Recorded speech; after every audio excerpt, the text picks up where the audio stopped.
Hello, my name is Lee Presser. This is my show. I speak frequently to very interesting people. Some of these conversations are so exciting, so intellectually stimulating, I thought others might like to listen in. This is the reason we started recording Conversation with Lee Presser. Welcome to Conversation with Lee Presser. The St. Louis District of the Missouri Department of Transportation is responsible for maintaining approximately 1,700 miles of roads in a land area of 2,700 square miles. These roads serve a local St. Louis population of about 2 million people. Most, if not all, of these roads have had at least one basic maintenance during the last 10 years. Roads are like teeth. The cost goes up significantly if you don't maintain them regularly. Maintenance costs money. Delayed maintenance costs a lot more money. In March 2007, MoDOT began a 2.5-year project to rebuild the Interstate 64 corridor through St. Louis. This project involved repairing or rebuilding 10 miles of roadway and 30 bridges along the corridor. The contractor finished ahead of schedule and under budget. The project budget to repair that 10 miles was $535 million. Our guest today is Greg Horn, MoDOT's St. Louis District Engineer. He's come here today to discuss his responsibilities to you for maintaining your St. Louis highways. Greg Horn, welcome to Conversation. Thank you. Glad to be here. Glad to have you back again. Yeah. No, actually, this is your first time. This is my first time. Yeah, we've met at your office a number of times. Feels like you've been here, though. Talked a lot. Yeah. Well, this is pretty easy. It's just a little conversation we're going to have here. Can you explain to people, first of all, we're talking Missouri now, okay? Right. And a lot of people are going to be watching this on YouTube also, so Sure. that may not apply to them. But in Missouri, how does MoDOT get its funding in order to work on roads? Well, about 70% of our funds come from a fuel tax, okay? We have about 77% comes from a fuel tax. About the rest of it comes from motor vehicle sales. We have a tax on motor vehicle sales, and then user fees are in, I would say is well, basically when you buy a car, and then when you get your license, you have to pay a fee to get your license too. So driver's license, license plates, yeah, taxes when you buy the car at the dealership, right, and motor fuel tax. Yeah, that's the which is among the motor fuel tax in Missouri is one of the lowest taxes in the United States on a per gallon basis, isn't it? That is correct. I think it's 17 cents. 17 is that right? cents. Mm-hmm. Right. What are other states say around the state of Missouri? Well, we're one of the lowest. I think Illinois is probably 7 or 8 cents higher. Every state around us is higher. And I think part of the problem too that we're having with maintaining our system is that we have such a large system in Missouri. Well, that's because somewhere back, I believe it was in the 90s, was it? Or the early 2000s, you took on a bunch of county highways and turned them into state highways. Or not you, the legislature did that to you. I believe it was actually in the 1950s for a penny gas tax. They took over 12,000 roads. So we have about, we have about 37,000 miles of roads, right, in the state of Missouri. Well, outside of these county roads, what do you really have to maintain? Well, I mean, right now, they're all ours. Okay? Right, but so I'm saying, take away all those roads that were added there in the 50s, how many, do you have any idea? Yeah, I would say we probably have, actually I said 37, it's 34,000. We probably actually have, 20,000. But that's, I mean, you look at Illinois has 15,000 miles of state roads, and Iowa has 8,000 miles of state roads. We're at 34,000 miles of state roads. So that's part of the problem, Right. And then we're 47th in the nation in revenue per mile. So the dollars per mile we get to maintain our roads we're one of the lowest in the nation. Right. And so you do the best that you can with what you've got. Now, right, what have you cut? I mean, I know that MoDOT has had to make some cuts in the recent years. What have you already cut?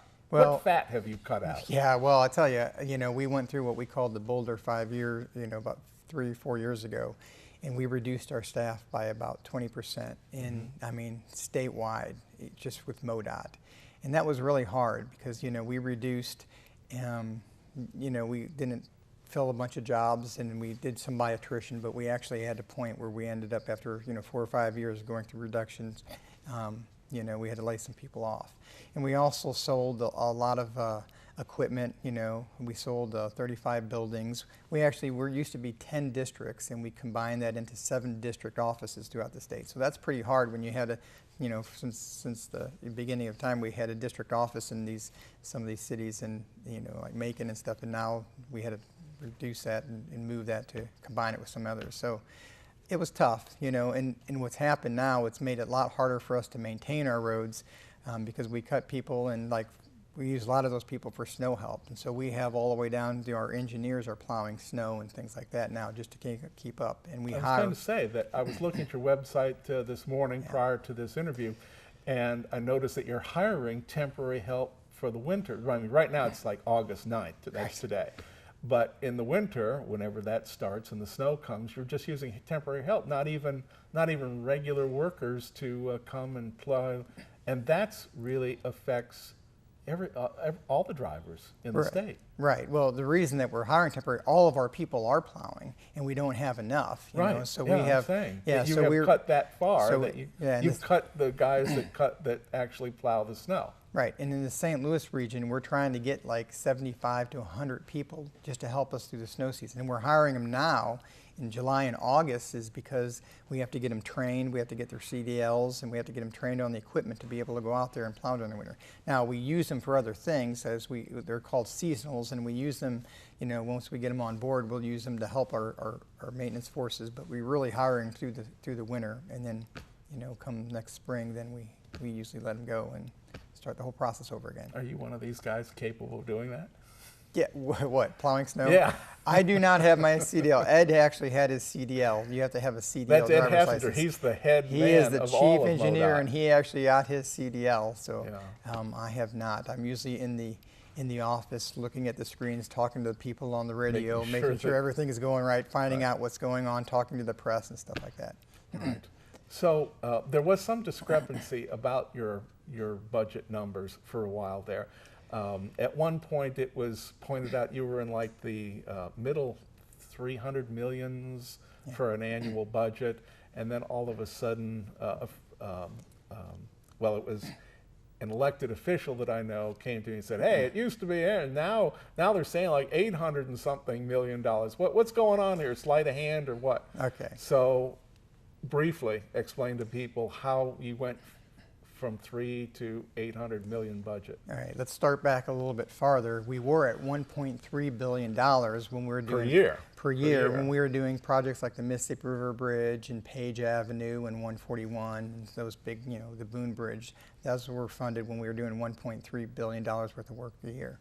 Then, you know, across the whole country, you know, funding has been dropping because a lot of it, you know, cars are getting better gas mileage, people are using less gas, so that's dropping it. Right. About a year and a half ago, we were at a point where we were not going to be able to match our federal dollars, okay? And that's a 4-to-1 match, okay? Because the state, you have to match your federal dollars to make that. And so we were predicting that if we weren't able to match our federal dollars, our program it's right about 800 million now, it was going to go down to 325 million. So that's what we were saying. What happened, a few things changed, okay? The federal government passed their FAST Act, which is a 5-year bill that puts some stability in so we could take some of our reserves that we were holding back, you know, in case, you know, the federal government stopped, that we'd still be able to pay our contractors, and we're using that. The other thing is the gas prices went way down. They went from, who would have guessed, from, you know, almost $4 down to, you know, $2 or less a gallon, and so more people are driving and spending more money. So that has helped us, and it's brought in revenues. 17 cents a gallon that people spend every time they buy a gallon of gas. Right. So our money, our 17 cents doesn't go up and down with the gas prices, but actually people are driving more when the gas prices are lower, and so they're using more gas, so that's more income for us. And so because of those things, we are able to match our federal dollars, and so, you know, that brought us back up to the, you know, about the $750, $800 million. So, you know, that allows us to maybe maintain what we have, but that's really not good enough. I mean, that's just maintain it in the condition it is today, and, you know, that's as our highways are 50, 60 years old, they need to be rebuilt, and that's going to be a problem as we move forward. We're going to talk about that in 1 second here. I'm just going to editorialize a little bit. The real problem that you have is that the gutlessness of the Illinois legislature, I can say that, you can't, the gutlessness of the Illinois legislature to actually find a proper funding formula for MoDOT to make sure that highways are maintained properly so that the rest of us can get around. Well, I noticed Missouri that, legislature. yes, I noticed that the I noticed that that one road that runs from 70 all the way to Jefferson City looks like it's in pretty good shape. The one that all the legislators drive on. So going past that, let's just talk about some of the projects. I've just mentioned Interstate 70. Yeah. Ed Hassinger, who's been a guest here on numerous occasions, who is the chief engineer of all of MoDOT, has said here on this program, and I'll repeat it again, is that once you get below that 2 inches of asphalt, what used to be concrete is now just rubble. Yeah. And that all that entire road from St. Charles County all the way to Kansas City needs to be ripped out all the way down to dirt and repoured, rebuilt, and that's for real, right? This is not some story that's being told. Right. I mean, what we do is we go out there and mill it 2 inches off the top and resurface it every few years, and it looks like it's okay, but if you take cores down there, you'll see that the concrete's all broken up below that. And as it falls apart, you know, it's just going to cost more and more money just to maintain it, just to keep it drivable. And at some point, you know, we're going to be closing bridges and closing lanes and stuff on that. Well, yes, because bridges are separate from just... I was driving on Interstate 90 in South Dakota, and I saw for miles and miles and miles, they had moved, I was heading eastbound, and they had moved me over into the westbound lane, so we had 2 lanes of traffic going over there on the westbound side. Eastbound was gone. They had ripped the whole thing out all the way down to dirt, and then as you drive further on, you could see where they were repouring, rebuilding, and then eventually you saw, there's new road over there. And I'm thinking like, well, if South Dakota can do it, why can't Missouri? Well, you know, I explained that about the legislature. And of course, I forgot to mention there that also the federal government almost, their entire closet almost went bare on you, didn't it? The, what's it called? The federal... Trust fund. Trust fund, yeah, the Highway Trust Fund, which I was just reading about, goes all the way back to like 1939 or somewhere in there. Right. Well, like I said, one of the problems we have is for the last 10 years they've been having a continuous resolution. So every year they'd say, well, we're not going to be able to pay you guys, and so they'd pass something for 6 months, a year. It's really hard to plan a highway program on something that's 6 months to a year, but since they passed the FAST Acts for 5 years, that really gave us a little bit of stability to be able to plan a little bit, because we know that we're going to have some money coming in for the next 5 years. This sounds too much to me like Illinois and what they're doing to the local school districts. Those guys are in terrible shape, just like you. Okay, so Interstate 70 needs to be ripped out and rebuilt. I believe you said that Interstate 44 is not too far behind. Right. I mean, Interstate 70 would be the first, and then Interstate 44 is the 2 that go across the state that are probably in the worst shape, you know. And then, of course, we had 55. So let's count this up. I hear $2 billion approximately for 70. Yeah, $2 billion to basically replace it like it is. You know, I'm sure that it would be better to have another lane through there and stuff. So you're talking $2 billion to $3 billion, and if you want everything, it's, you know, truck lanes and everything else, you're talking about $4 billion. $4 billion, which, well, that's a lot of money. Yeah, that's but it's not really a lot of money considering how much money the federal government, you know, has. Like, wasn't there supposed to be this job ready or something ready, shovel ready programs where they had $787 billion, but you know, $4 billion out of 787, that's not too bad. Well, but you never saw that, did you? Right. There's a lot of states, you know, I mean, there's 50 states, and like I say, we have, you know, 34,000 miles of road in our state. So when you look at that, I mean, that's just one piece. And what we're planning right now with the money that we have, we can't rebuild I-70. What we're trying to do now is just maintain what we have, hold on to what we have. And, you know, that really shouldn't be good enough for the citizens of Missouri. They should be wanting more. They should be wanting to rebuild our roads for economic development, because what happens when you don't, you know, you lose out to the companies that, you know, their big thing, if they're going to come in here and create jobs, the first thing they're going to look at is the transportation system. And if they don't see a future, you know, other states will have it, and they'll move on somewhere else. Well, exactly. Yeah, and so that really does. People need to understand that transportation is directly related to economic development for their state, and that that's an investment that actually brings you back money. So that's what we really do need to invest in, our infrastructure. And of course, since this is August and people will be seeing this in the August-September timeframe, they might think about that in November to make sure that when they hire legislators that they actually have asked them if they're planning on fixing their roads or just going to let them continue to deteriorate. You are doing some work. I've got several projects here that you're working on. The I-270 bridge. So that's at I-270 and Mississippi River, right? Right. Okay. Yeah, that's basically, Illinois is the lead state. You know, we're the lead state on the Poplar Street, and they're the lead state on the I-270 bridge. And so they're doing a study right now because we know that it needs to be replaced. We have a big program, a big project in 2018 to start on our 270 corridor to start trying to rebuild that. We would That's love 270 from the river out to 70, right? Yes, all the way from 70. And we're actually going to start closer to 70 and move towards the river because, you know, by the time we get there, hopefully we'll have funds to do the river bridge with Illinois. People don't realize that that's in really, really bad shape, and also that you need to replace a bunch of bridges, exits. The whole thing really needs to be redone, similar to what you did on the highway, the 64 corridor. Yeah, that really needs to be rebuilt. I mean, we don't want to just build it back like it is. There's no sidewalks. There's a lot of pedestrian on the outer roads. The outer roads aren't very good when they're two-way outer roads and traffic slips off. So there's a lot of safety features that we need to fix on that road. So we really need to rebuild it right, you know, with our bridges having pedestrian and bike lanes, and make sure that people can get around up there. So we've started that, and we would love to do that, but that whole corridor all the way to the bridge, not including the bridge, is probably a $400 to $500 million corridor again. You know, what we're doing it is piece by piece. We're going to do a piece, $100 million in 2018.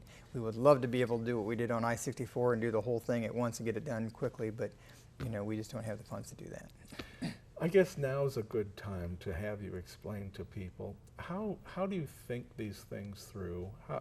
What's the process of planning out, and you see stuff and okay, all of these pieces have to fall into place and you have to do everything in the right order, right? In order at the end of the day to open like you did 64. When it was all done, boom, it was done. But the opening was just the end of a very long series of thinking processes. Right. And construction. And it starts on a big corridor like that, or like the Mississippi River Bridge. It starts with a study, you know, and what are you trying to accomplish? You know, is it safety? Is it congestion? Is it, you know, economic development? What are the goals, the purpose and need of the project? And so that study goes on, and you really study what you're trying to accomplish, and then you go from there into what are the steps you need to take, you know, to rebuild those or to accomplish those goals.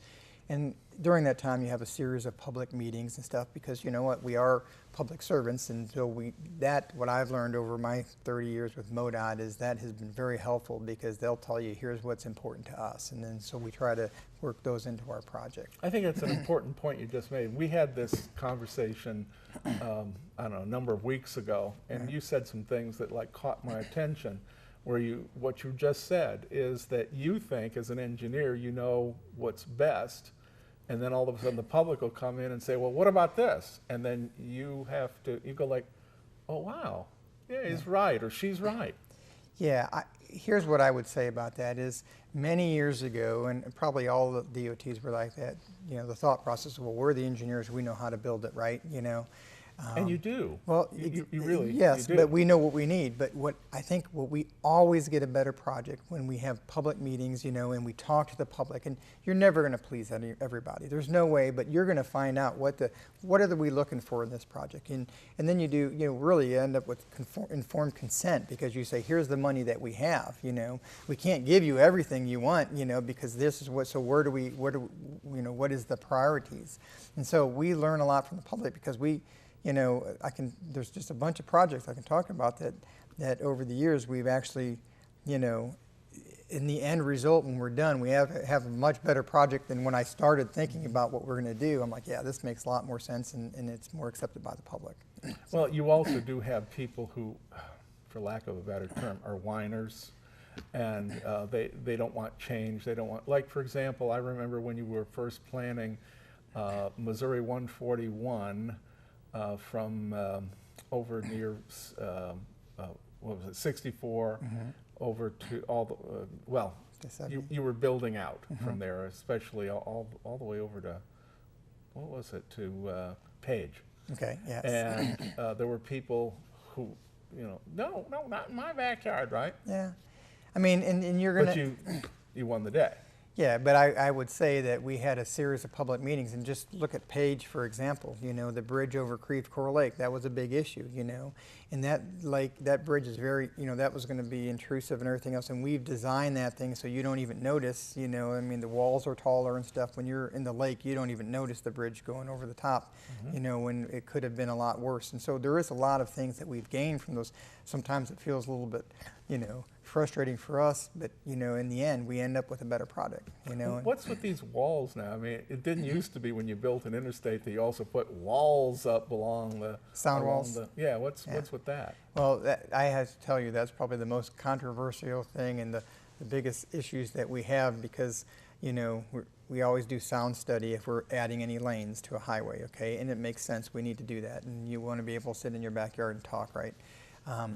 But then we always go out to the people too, and some people want walls and some people don't want walls, and you have to kind of take an average, or take whoever. And so we always go out, and whether we build a wall or not, people are upset or not upset. The businesses, well, that blocks my view, and so you can't see my businesses. And the homeowner's like, well, I'd like to be able to sit on my back deck and have a barbecue and have a conversation. So we get it both ways, and it's a very difficult thing to get through. But what is it that causes that sound that we hear? Is it the tires that yes. are touching the concrete? Is that it, or is right. it the engines, or what? It's mostly the tires on the concrete, but of course, if there's hills and stuff, the trucks, and you'll see a lot of places that say no Jake braking with trucks. They say they'll slow down.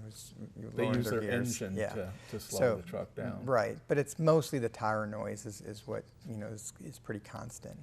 So, and actually we've tried some quieter pavements too, some asphalt overlays that are supposed to absorb more sound and stuff. So we've been looking at things like that to help. It's interesting, I don't know how many people have actually stood at the side of an interstate highway when like these big trucks are going by. But you can actually feel, especially on bridges, but even if you're not on a bridge, you can actually feel that highway flexing when these 80 to 100 and something thousand pound trucks go by. Right. Yeah. Actually, on the Mississippi River Bridge, when we did it, ran through is when we were designing that, we went through a wind tunnel, and because in what we found is our original design, there was going to be some movement at winds at 45 miles an hour. Not that it was structurally bad, but with the winds and the trucks on it, people would feel it. So we had to make adjustments. So you can see there's a rail there instead of barrier wall at the edge, so the wind will go through. I mean, some changes to that. We had to design it. We had to redesign some changes into that to make sure that that bridge didn't move, that you could feel it because of those reasons. Understood. Speaking of movement, I understand you're doing something interesting with the Poplar Street Bridge. Something about sliding. Yes. Why don't you explain? I couldn't even begin to explain. What is it that you're actually going to do? So let me kind of go back a little bit and talk about the study that was done in the 1990s was, what are we going to do with traffic congestion downtown? And Illinois led that study, and the study was that, the Poplar Street, identified the Poplar Street was the problem. One of two bridges in the nation that carry 3 interstates across it. It carries I-64, I-55, and I-70. So the solution, after they worked on the study for a year or two, was to build a new bridge to the north, take I-70 off of that bridge, and then fix the Poplar Street Bridge. Of course, it was built in the 60s, and the ramps are too short, and the merging is too different. Yeah, that one killer curve right there getting... Right, so I mean, that was not designed for today. So we did that. We finished the first part. We moved the Poplar, removed the Mississippi River Bridge, the I-70, the new bridge takes I-70. So now we're making dual ramps from the Poplar Street to I-55, and so that bridge will be really I-64 and I-55. There was some concerns during the time after we finished the new bridge about losing that ramp from 70 to the Poplar Street Bridge, because of the Sauget, a lot of freight in Sauget, a very important area. And they're like, well, it's kind of, if you're taking the new bridge, you're going a few miles longer, and that's important for truck drivers. And so East West Gateway did a study afterwards and said, all right, here's how to solve that problem. And one of the projects they're doing right now is building the ramp from the Martin Luther King onto, Route 3. But the other part was to take the new bridge, and the bridge is an orthotropic bridge deck. It has a steel deck. If you say so. Yes, Go ahead. well, that's what it Keep is. going. And then basically we're going to build out on the piers on the southern side. Yes. Build piers out farther, and then we're going to slide the bridge 9 feet and add a lane in the center. And we're going to tie the two bridges. Right now there are two bridges. We're going to tie them together and put a 9-inch or a 4-inch concrete overlay on the steel deck. And that's going to give the bridge a lot more stability, make it last longer, and it adds another lane. Mm-hmm. So that is really a great project, because that'll take, then think about it. When are you doing this? Well, we're going to let that project in October. We've already finished the westbound lanes. If we'll have dual lanes that go from the Poplar Street down. So now we're going to be, starting next year, we'll be working on the eastbound lanes. Okay. And then, that'll take, you'll have 2 lanes on 64 coming from Chesterfield to go across. You have the 6th Street ramp that comes up right now from downtown. That'll have its own lane going across. And then we'll have 2 lanes from 55. So that'll solve a lot of the problems. If right now, if you're in Illinois, well, right now it's because of the construction, there's still problems, with traffic. But as soon as that bridge is done, you're not going to have any problems getting into Missouri, because you have the new bridge and 2 lanes to get to 55. And after that project's done in 2018, coming back, that should solve those problems too. So we got, I don't know, a minute or 2 left here. Is there anything you want to say to people before we go? No, they just need to know that there's, funding for transportation is really important to our state as the citizens as we move forward. We have to find, a way to fund transportation, and gas tax, vehicle miles traveled, tolls, whatever it is, there needs to be some way, because that's important for our state. Because you ain't got enough. Right. Because we really and the roads are literally going to fall apart, and people aren't going to be able to get their groceries. Right. Because the trucks aren't going to be able to get there. And just maintaining what we have, it should not be good enough. That's not, people think, well, we're fine where we're at, but, we're losing out, if we're just trying to maintain. Your really point need to be about growing. Economic development. Right. We're going to... Businesses are not moving into states that look like slums. Right. Well, we want to try to make sure that we're, keeping up with, the rest of the world. Right. Well, it's... like I said earlier, it's really incumbent upon the legislature to do that. You have no say in that matter, and they better get their act together. Well, we'll work with them to help them know where the needs are. So. Yeah. Well, I know. You're not a political guy. Nobody at MoDOT is really political. There's a board. What is it called? The Highway Commissioners. The Highway Commission. Yeah. They're the ones that really do the political work, aren't they? Yeah. Well, they're appointed. Yeah.